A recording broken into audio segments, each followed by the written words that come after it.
You searched how to buy shares of Schroders. Schroders is a London-based asset manager listed on LSE PLC with the ticker SDR.L. This video is educational only and not financial advice.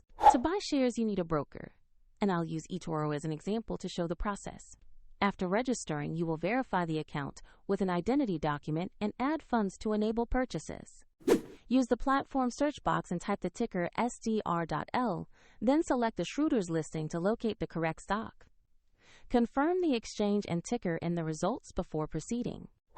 On the asset page, review the company summary and the price chart to make sure this is Schroders. Check that the market shows LSE PLC and the ticker SDR.L for confirmation. Click Trade or Buy. Enter the amount you want to invest, then carefully review the order details and confirm to submit. If the market is closed, your order may be queued for the next session, and the platform will prompt you to add funds if your balance is insufficient. Once the order executes, your Schroders position will appear in your portfolio. Monitor it there and find the helpful link in the description below.